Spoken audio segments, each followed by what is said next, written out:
Welcome to Voices of Kinship, brought to you by Travel Kinship, a global B2B representation and marketing company connecting travel advisors with some of the world's most unique and luxury DMCs. Through these conversations, we shine a light on the people behind the journeys, the creators, the storytellers, and visionaries shaping travel today. I'm Kelly Tolliday, and today I'm joined by Paula Alves, founder of Portugal by Travel Tailors. Paula and her team design handcraft itineraries that really celebrate the true essence of Portugal. It's artistry, crafts, traditions, flavors, and most importantly, its people. From the rolling hills of the Douro Valley to the sun-soaked Algarve, she helps travelers uncover a side of Portugal that's deeply authentic and beautifully personal. In today's episode, we'll explore Paula's journey as a founder, the stories that have inspired her, and how travel advisors can craft itineraries that honor Portugal's culture from north to south. So I'm so excited to have you here. Thank you so much for joining, Paula. Thank you, Kelly. Thank you for having me. It's a pleasure. Paula, for those who haven't had the pleasure of meeting you or working with you, can you tell us a little bit about your journey and what inspired you to create Portugal by Travel Tailors? Of course. Well, I was born in Portugal but grew up in the United States. So I came back to Portugal every year as a child or every other year for vacation with my family. And my grandparents are from the countryside, from two small towns in the north of Portugal. Not even towns, they're little villages. So it's extremely rural, and the animals would just walk in the streets and we would be free to do whatever we wanted. We would have to wash clothes in these outdoor pools to wash the clothes in because there is no washing machine. It was like going back in time. And I think that as a young child, I loved that. And the picnics that we would have in the forests, the festivities in the summer months that we would enjoy, it was really, really exciting. And I looked forward to it. I really enjoyed all of those moments. I would go with my grandfather to watch his sheep, and we would be there all morning and enjoying ourselves. And then after lunch, I would go with him to his typical walk to the cafe down the street to have his coffee with Vento, which is like our type of brandy. It's a distilled spirit that is very typical in Portugal to have with your coffee. And this was for me genuine fun with the family. So obviously I came back to Portugal, went to university, started working in different areas, and in 2009 a friend from the university decided to change her life and open a travel agency, Travel Tailors, and she talked to me about this. And since I was in a moment of changing career-wise, I said, well, okay, this could be interesting. Let's see how it works out. And in the moment when we started Travel Tailors, we registered the brand Portugal by Travel Tailors, always planning on selling Portugal to foreign travelers because for me, that was my focus. I already had two children at the time, young children, and I would travel around Portugal with them and even to some parts of Spain as well. This was our norm. So we thought, okay, well, since my focus was mostly on Portugal, that's what I knew. She traveled the world. That's what she knew. We decided it was a great marriage. So we would, have both brands and move forward with bringing as many travelers from outside of Portugal to really get to know what I enjoyed most about Portugal and getting the name out there. And that's how it kicked off. I really love the fact that your childhood really inspired you, and the fact that, especially, travelers that are coming from the US are kind of seeking more of that, more of the traditional and cultural piece that Portugal can really, really offer to them. So I really love that that's part of your inspiration, is taking just the simplicity and the beauty of where you grew up and allowing yourself to weave that in to itineraries. And I know that Portugal by Travel Tailors is really known for that weaving of the cultural and the human side of Portugal into every itinerary. How would you describe kind of the Portuguese culture to someone who's never been, and how do you help educate advisors in explaining that, what they have to look forward to? Well, the culture of Portugal is really based in the tradition. So it has a lot to do with getting outside of the cities and understanding how rural life is. Because in the cities, we're going to see a very modern, cosmopolitan country. It has nothing to do with what Portugal was when I was growing up and when no one even knew where Portugal was located. It was part of the Iberian Peninsula. Some thought it was part of Spain. So when we think of it now, and we don't see the things I saw growing up in the city of Lisbon and Porto, and we never did. I mean, there aren't cows roaming the streets there. But if we go to the north of Portugal, for example, and my love for the north is huge because that's where I was born and that's where my family is. I was just there in the summer, and we're driving on a windy road going towards a national park, and we just simply find cows literally crossing the street. After we had lunch, they're right there. Or the horses that are native to this area, the Guerreno, we also find them roaming the streets and going into the mountains, to the forests. So this is that special touch that really creates the difference, as opposed to just going and seeing a beautiful city with tremendous monuments and history and tradition, because we have that all over the country, of course. But when you go into these rural areas, you'll find the elderly lady that still wears her black clothes because her husband passed away, and she's a widow, and she continues to want to do this. Or another older lady that continues to make cornbread in the traditional style, or someone that has their own goats to milk them and to make goat cheese from scratch. And all of these things we will find in these more rural locations. Also, many other activities, of course, but these touches that we find in these very small villages, and the way the houses are constructed, the granite stone houses up in the north, or even in the Alentejo region, you have another style of architecture, but it's very traditional and typical to the Alentejo region, the whitewashed. As we come further south, that's more common.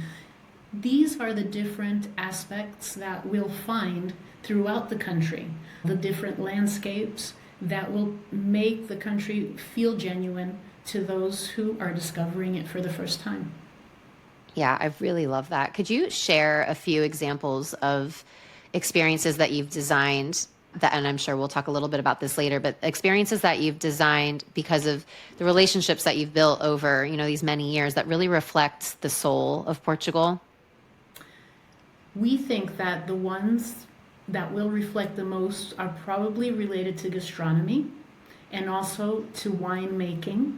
Those tend to make everyone happy because everyone loves to eat. Yes. And there's a big essence in the Portuguese culture and in the family to be around the table.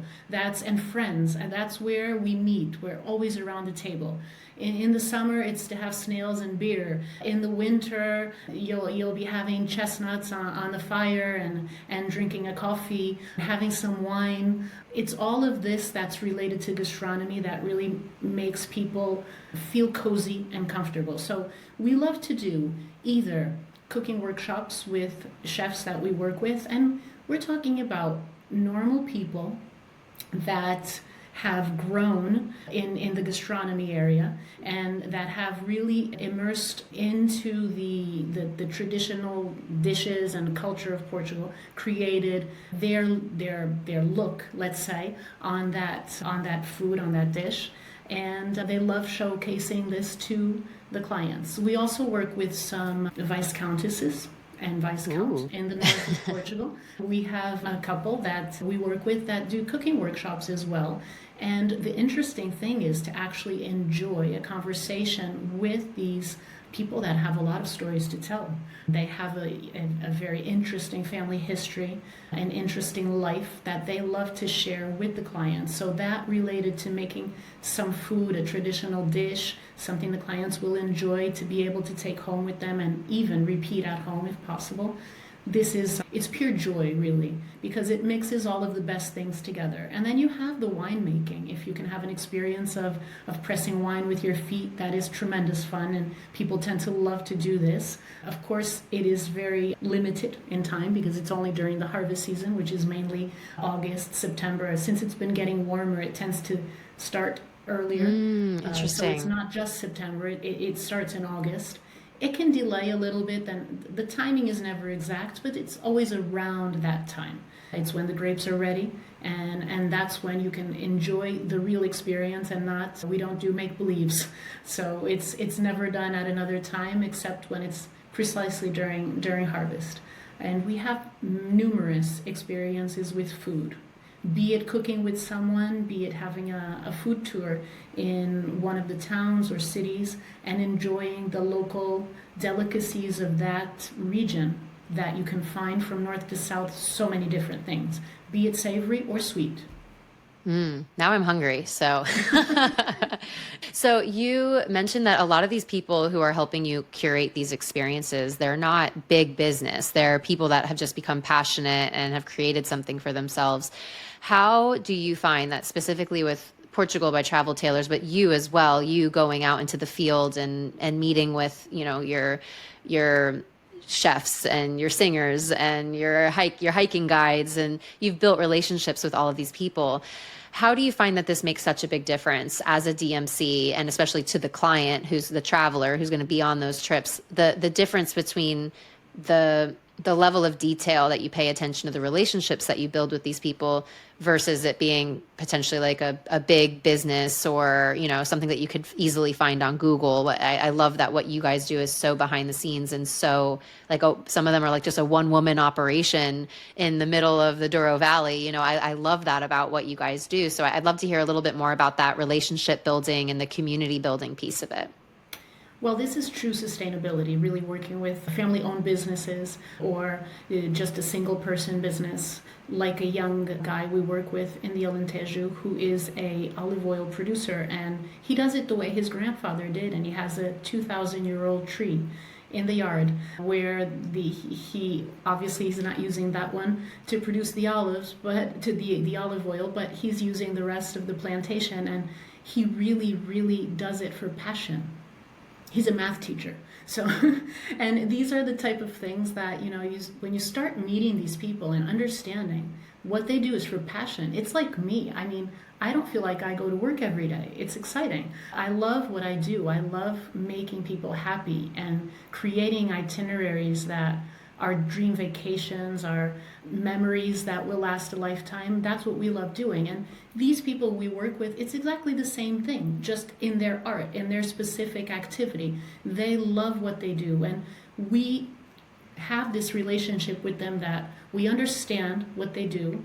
We respect every aspect of what they do. And especially sometimes people say, oh, it's a little expensive. Things cost what they need to cost for them to function and to be proper. And this is what we want from our providers of experiences, our partners on the ground of these different experiences. We want them to be able to provide something that makes sense, that will give them a livelihood or a little extra, or only because they just want to do it to not let it die down. Like I said about he's a math teacher. That's where he's getting his livelihood. But he doesn't want to let that olive oil, that pure gold, which we call now because the price of olive oil has gotten so through the roof, he doesn't want to let it disappear the way he remembers from his childhood. That's his memory, his dream, kind of like for me, my childhood coming for summer vacation. So wanting to share that, and these relationships we create with these people and with small hotels, family-owned hotels also, we establish this friendship. And once this friendship is established, our business is all about human relationships. We have to click. We have to have this chemical connection to work with someone. And the same for our clients, our agent partners that want to work with Portugal by Travel Tailors. They need to click with us. They need to feel that we understand them as agents and we give them what they're looking for. And when these clicks happen, that's how the relationship builds. And then we know we can always count on that partner. If something happens with a client, I can always go to that commercial director at the hotel and say, listen, I need your help. And they will for sure help me out.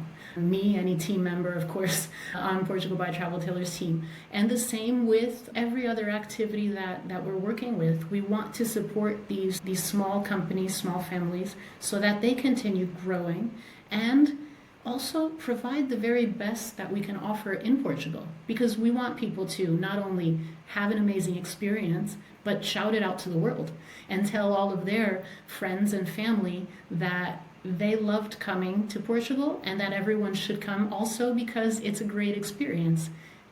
Yeah, and what I really love is with the small, let's say that the olive oil producer, is that these experiences, for the most part, they're not mass produced. There is a level of intimacy, which is in today's day and age, the ultimate luxury is having that kind of one-on-one interaction and not being in a coach bus of 80 people and really having that high level of intimacy, education, enjoyment, like you said. I think it all ladders up to the ultimate goal of sustainability, keeping things sustainable. The olive oil producer doesn't have to have 40 tours a day to keep going because you guys are talking with him about what he needs and how, when, where he wants to offer these tours. I think I talk about sustainability a lot in the travel industry, and I think it has to be people centric. The people who are highlighting, it has to come from them what they want and what they need. And I really appreciate that that's what you're doing in Portugal. So you did mention briefly, you said Lisbon and Porto, that it's the two main areas, the two cities that people are going to, and you're from the north. You mentioned Alentejo as well. When advisors are coming to you with requests from Portugal, what do you wish or what do you encourage them to emphasize more in the itineraries? Are there any areas or little villages that you would love to see more advisors know about that they can educate their clients about? For sure. So basically, a few years ago, I did a fam trip just focusing on the north of Portugal. So the region called Minho, which is the north province, where Porto is located, just in the south. So you go from Porto to Minho, to the northern part. And Minho has, well, this northern part in general, the highest number of churches and temples and in the whole countries. They're absolutely gorgeous to visit, and most people have no idea. It has an amazing national park that we were driving through the mountains, and it's like a magic forest, and no one had an idea that, wow, this is Portugal, because they're used to just seeing, well, you have the cities, Porto and Lisbon, of course, that are beautiful, and then you have the coast, and then you have the Douro Valley, and no one imagines this dense forest with waterfalls that is right there, and these small cute little towns that no one really visits because they don't know about, and they're not on the tourist checklist. And when everyone is worried about, is it becoming touristy, what does that actually mean? Does that mean there are too many tourists in a location? Is that what it means? Or does it mean, was this made for a tourist? There's nothing in Portugal really that is made for a tourist. People go to the Pina Palace in Sintra.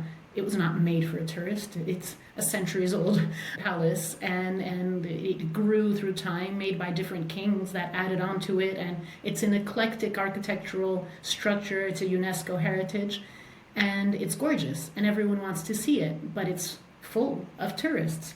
So if that's the definition of touristy, that is happening, and it's happening all over the world in general, because globally we want to see the world. We want to see it all. And if we want to see it, everyone else wants to see it, and they have a right to. So there are going to be a lot of tourists in the areas of any country that become more known, more populated, especially the cities. And we want people to go outside of the cities. There are so many amazing properties opening up all over the country that are very high-end and that are outside of the cities. And this can be in the center of Portugal, in the interior, away from the coast. There's a beautiful hotel there that is a real immersive visit because it's in a cute little town. There's a wine producing there, the Douro wine region, DAO, which is delicious as well, and it's grown incredibly. That's an example, but then you have the Alentejo, which is becoming a bit more popular, but still has a long way to go. There's so many people that can continue to come and want to go to those areas. We really want people to go off the beaten track, to feel that they really are on vacation. We get asked this a lot by agents at sales calls, in travel shows. So, where can we go that is out of the box? What do you have as experiences that are unknown? Everybody wants things that aren't found online, but soon everything will be found online. So that's going to become difficult. What we want to promote is forget the online. Just think, I want to understand the country.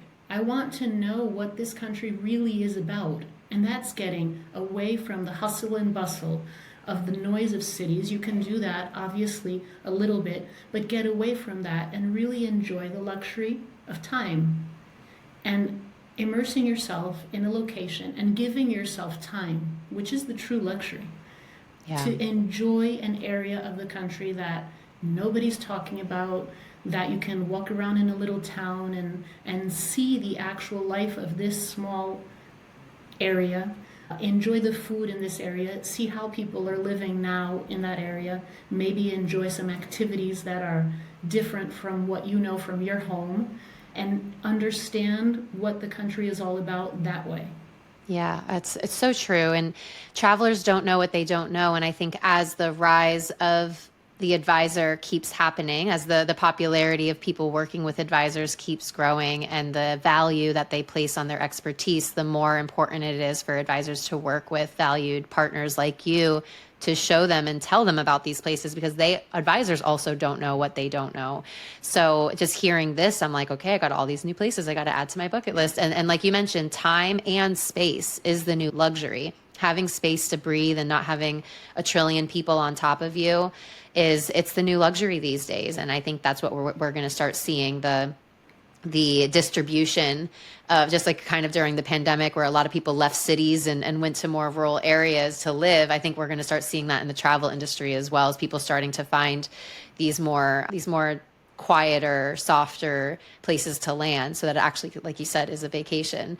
On a personal level, what part of Portugal holds the most meaning for you? Like, what is there is there a region? I think you touched on it a little earlier, but is there a region that really just like your heart bursts when you think of it?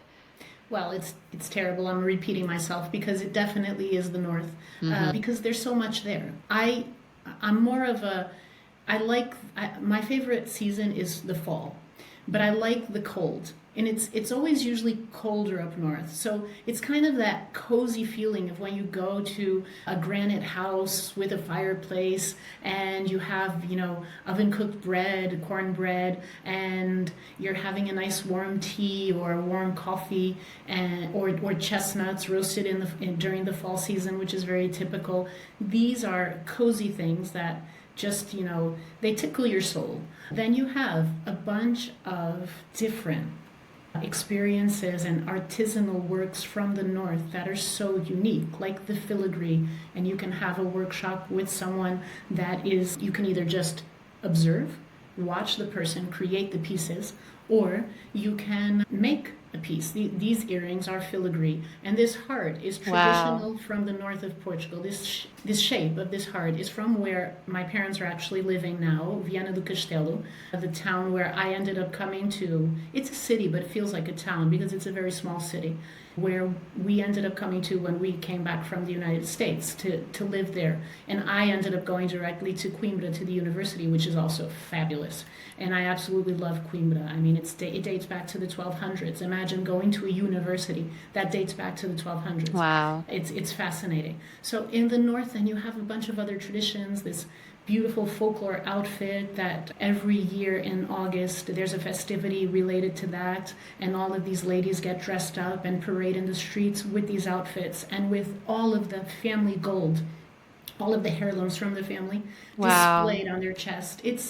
It's a sight to see. It really is a sight to see. And then they spend one entire night decorating the streets with colored salt so that a procession can walk by on these streets. And every little street area, a group of people that get together to decorate their street, they really get into this. I mean, it's a serious business. It's a team of like 20 people, and they're decorating the street all night, and they want to make theirs the most beautiful, the best of the best.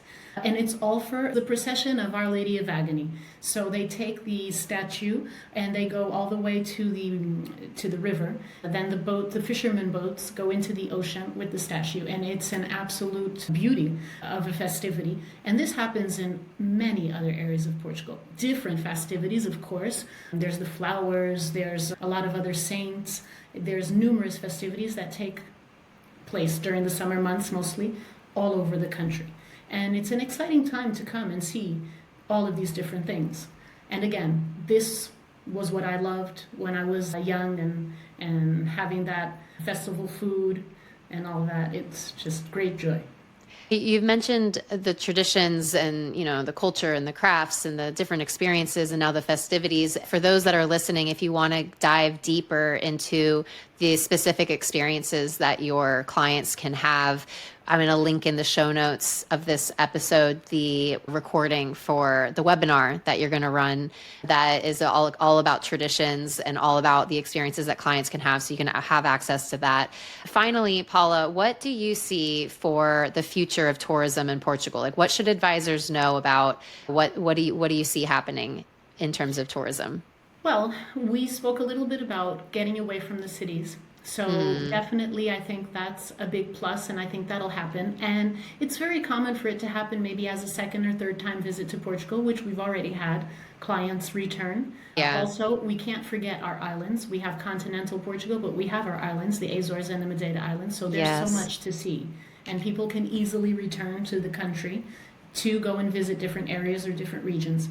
This is a plus. And another thing that I think might be happening in general, probably not just Portugal, but people wanting to have a private stay, not necessarily stay at a hotel. This happens with multi-gen families more, but even for private couples or smaller families, having a feeling of a hotel stay, but in a private home, located in a small village, and having all of the commodities and amenities that they would have at a hotel, but feeling like they're at home and being able to explore areas that are less known, having a different type of experience in a country. I think this could be something that I see it happening already in some countries, and it happens in Portugal when we think of villa stays, but I'm thinking a little bit more in the immersiveness of smaller towns and having the hotel service. Just being able to experience things on a more intimate and private level. I think that will be the way tourism, or at least premium luxury tourism, would grow in the future.